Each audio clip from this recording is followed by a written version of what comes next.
Today, we're going to talk about generational curse on our children and the toxic men that we date. So, generational curse on our children, if you don't know, are the sins that fall on them from the parents being disobedient to God. And not everyone believes in generational curse, but if you're like me and you've dated a toxic man who was fighting demons and you didn't know it, and you had a child with them, and now your child has generational curse on them, and you're praying and you're breaking those chains of generational curse off of your child. So, today I want to discuss all of that and more. So, let's get started. So, what I'm going to discuss first is those toxic men. I think that as a woman, when we date toxic men, it's for a lot of different reasons. Um, they can be due to self esteem, it can be due to loneliness, it can be due to sex, and it can be due to not wanting to be um, uh, a spinster. But either way, it's a lot of different reasons why women stay in relationships with toxic men, knowing that they're not good for them, and um, it's it's just no excuse in 2024 to be in a relationship with a toxic man. I was in a relationship with my son's father who was very toxic, and this was back in 2003. And at the time, I didn't even know what the word toxic was, honestly. And he wasn't toxic up front, he didn't show any signs of being toxic. But I will say that God showed me a sign within the first week of meeting him that I should have listened to. So I will tell you a little story. Um, but before I tell you the story, let me tell you this. If God shows you little signs or red flags when you first meet someone or start dating, these are your cues, ladies, to get out. And I'm going to be very candid because my channel is not for kids. If he shows you cues or red flags in the beginning stages and you're not emotionally attached, even if you're emotionally attached, I'm going to say it, and he shows you vividly red flags, get the hell out, because those are his ways of telling you that this person is not for you and that you need to run like hell. If I knew then what I knew now, I would have ran like hell, because those little red flags that I overlooked that first week caused me 10 years of heartache and pain. Now, don't get me wrong, not all 10 years were heartache and pain, but I can say the only good thing that came out of those 10 years was my son. So, with that being said, I will say that it's not about the toxicity of the man. It's about making better decisions as a woman, that we have to do better because now, as a society, we know better. And like I said, back in 2003, we wasn't this woke culture like we are now. And I wasn't watching YouTube, and I didn't have someone back then making a video to tell me that these signs and things to look for and to know better and do better and be better, because I didn't even have a big sister. I had a mom, but we were close. But of course, I wasn't going to go to her and tell her the things that I can now go look for on YouTube in the privacy of my room and search up, and someone from the privacy of their home can tell me, and I can have this confidant that shares these innermost things with me, and now I know better, to do better, to be better. But with all of that being said, let me tell you my story. So the first week that I met this man, and I thought I was meeting what I thought was Mr. Right, which was also Mr. Wrong. So we were getting off from work, and the first week we were going home, and we were standing outside, and he was telling me that his car was broken, red flag number one. And so he was waiting for a ride to come pick him up, but he didn't know if they were coming or not. So, me being nice little Miss Fanny Pants, I was like, oh, well, I'll take you home. Already being too kind, overextending myself. And he was like, okay. So, we're leaving out the driveway to go take him home. And it was a car in the front of the building. And this is 3 to 11, so this is at night. And so it was a car in the front of the building. And so he was like, oh, that's my ride. So can you just drop me off? So I'm thinking, oh, I'll drop him off over where the car was to take him to his ride. No, he says, drop me off in the back of the building, so as if it was that he never was going to have a ride home. Me not thinking nothing of it, dumb, of course, I dropped him off back in the back of the building and go home, never to question it. It wasn't until later on into the relationship that I realized, or not realized, but found out that that was his ex that was picking him up. That's why he didn't want me to drop him off at the car, but drop him off at the back of the building, because that was his ex wife with their kids picking him up. So therefore, he couldn't be seen with another woman, because he wasn't through with the old business before he was trying to start new business. So it was just drama all the way around coming to my front door that I wasn't even prepared for. And like I said, I went through 10 years of back and forth with that man that I had no business entertaining.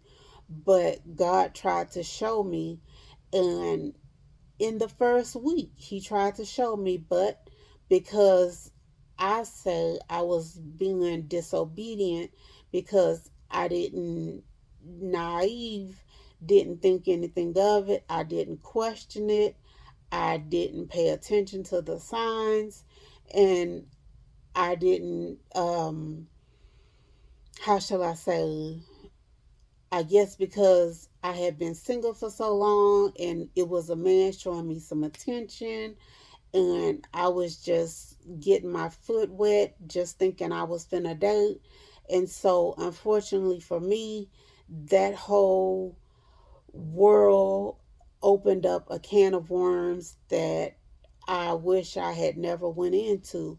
And so, ladies, be careful of the company that you entertain, Because when I tell you that man was fighting some demons, he brought stuff across my doorstep in those 10 years that I never knew existed. Heartbreak, pain, depression, anxiety, confusion, and drama.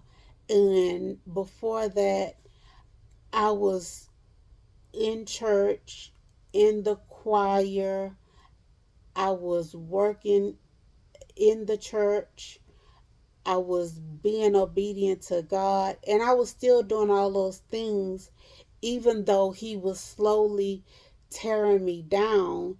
It's just that I was doing it and going through the motions, but my inner sunshine and my inner star was dimming.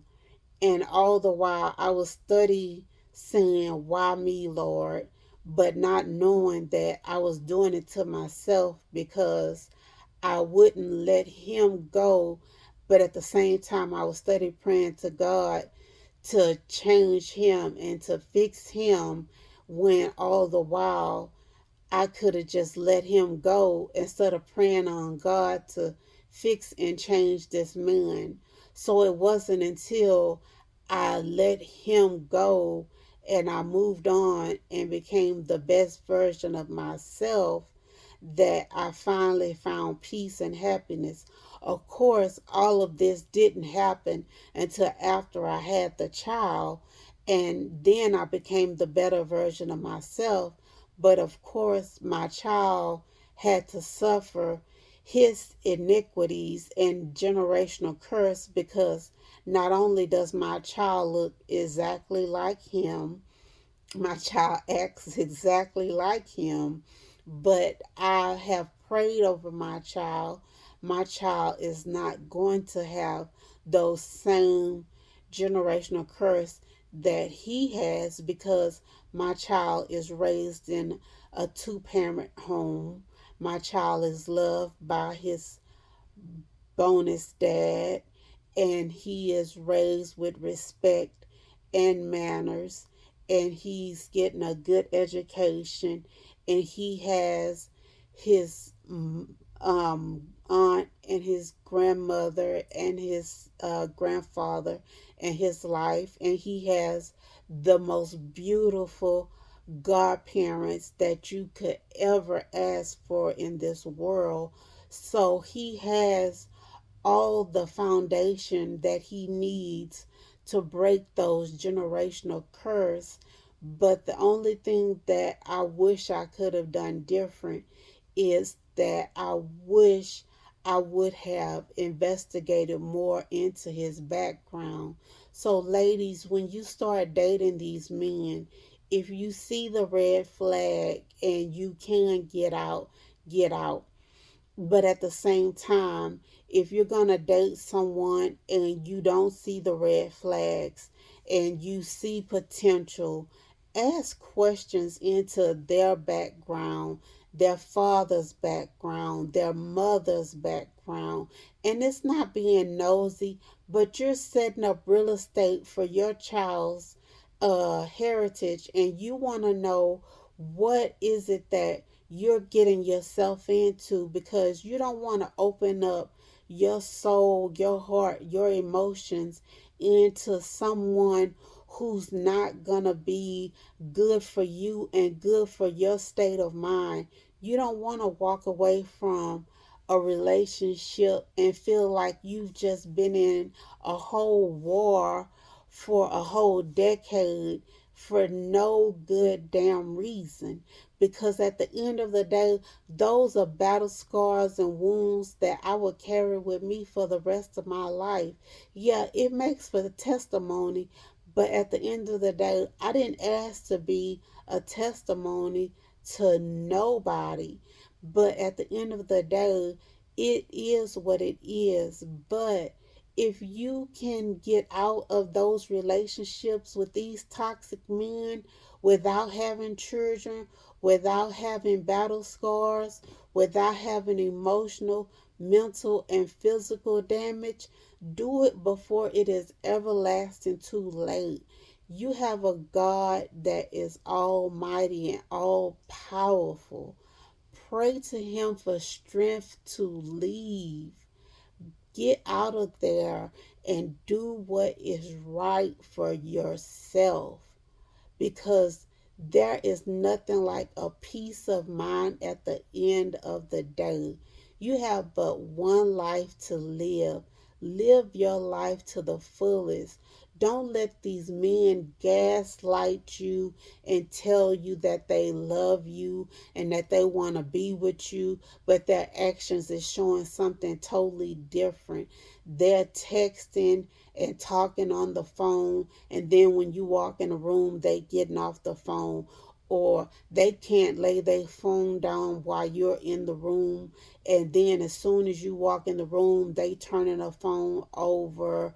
Or if you're in the room, you on one end of the sofa, they on the other end of the sofa, they're texting nonstop. They don't even look up at you to talk to you to see how your day was. Or when you're talking to them, they're in the phone and they can't look up out the phone to even give you 2 minutes of their time. And when they go out and you calling and texting them, they can't even respond back to you. But when they're at home with you, they connected to the phone like it's the third kidney. So no, women, you deserve better than this. And like I said, it is 2024. What one man won't do, another man will. Because at the end of the day, all all men are here for one thing and one thing only, and that is a good time. And not all men are here to be for you, because some men are just a placekeeper. And if you sit there and let your boyfriend keep you from finding your husband, that's your fault. Because I know for 10 years I could have definitely found somebody else to be keeping my time with other than having trauma and heartache and pain. But instead of having trauma, heartache, and pain, I could have been having happiness and sunshine. But instead, I chose to go through heartache and misery. And that's the worst thing you can do, is inflict the worst pain and suffering on yourself, because you refuse to let a man go, because you rather have a piece of man than to just be alone. But let's talk about those generational curse on our kids. Generational curse on our kids come when these men have these demons that they refuse to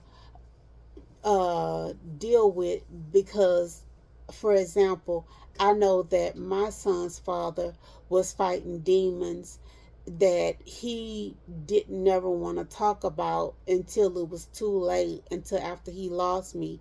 He wanted to tell me that he was molested as a child, and that he never did want to have anybody know that, because he was ashamed, and that he felt like being with all of these women was what kept him, um how do you say it, um kept him feeling masculine. Because if he didn't be with a variety of women, he felt like he wasn't man enough. And so that's why he had to be um a, a multi woman man. And so you never know what kind of demons these men are fighting. And so you have to definitely investigate these men further than just, do you have a good credit score? Do you have a car? Do you have your own place? Do you have a job? And do you have all your teeth? It's so much more deeper than that. You know, yes, do you have a relationship with God? But, not just do you go to church every Sunday, do you know the Bible? Are you living a Christ led life? And are you definitely, living the Word of God to the fullest? And do you believe in, the Word of the Bible in marriage and one woman, one man? And not thinking that you should be out here living a life of sister wives, thinking that you can be married to me and have another woman on the side, and however you want to entertain it. What looks good today is not necessarily what looks good to you tomorrow. It's just different things that you need to approach. Get out there and um, do some research on these men. You know, research their backgrounds, and um, spend some money if you have to make sure that they don't have um, what is it called, a record on them, because that's just like with my son father. Not a lot of people know that he has a record on him because of me. And so women date him wholeheartedly, thinking that he's just all perfect, and that he's a good catch and he's a good father. But that's not necessarily the case. Just because a man has a job and he um, doesn't have a felony on him. Some men paid a great deal of money to get those felonies dropped. So see what's going on in those dockets, and research and see what's happening, and go from there. And do your work, ladies. That's my best bit of advice, is do your work out here on these men before you invest too much of your time and heart into these relationships nowadays. I understand that it's hard out here dating. I've been out of the dating world since 2013, so I don't know what it's like to have to date and be on the dating websites, or to have to meet someone at the gas station or grocery store or in a lounge, or wherever you all are meeting them at, or however you're meeting them. And I pray for you, sisters, because I know it's hard. My sister is dating, and I see it's hard for her. And I wish nothing but the best for you all. And I know it's hard to say throw away a piece of man and start over, and have to deal with whatever is out there, because I know the down low brothers are out there, and the convicts are out there, and um, the abusers are out there, the gaslighters are out there. But it is some good men still out there looking for women, because I work with some of them, but I also work with some narcissists too. And I just want you all to know that there is hope, because when I met my husband, I wasn't even looking for anyone. And maybe that's what you all need to do. Not even be looking for a man, just be working on yourself. Because on the day that I met him, I remember that my face wasn't made up. um, I won't say my hair wasn't combed. It was in braids. It was pulled back in a ponytail. It wasn't style. I just had on shorts and a old T-shirt and some flip flops. But I was on a cruise going on vacation, and I could tell that story if you want at another time. Just comment down below. How did I meet my husband? And I could tell you that story. And I could put it out there and let you know. But there is hope. And I want to share a verse that came to me today, and I want you all to know that not everything is about just being with the man. Sometimes we have to be by ourselves and just think about how we want that relationship to be. And the one thing that I did do, and I can share with you now as I close, I did, I wrote down everything that I wanted in a husband. And I was very specific to God. And I wrote down everything from his head to his feet. And I prayed over that list. And I kept that list under my pillow. And I don't remember how long I kept it under my pillow, but I wrote it in a special little journal that I bought just for that list. And I never used that journal, I'm sorry, for anything other than that list. So it was just a nice little journal that I bought from maybe the dollar store or something.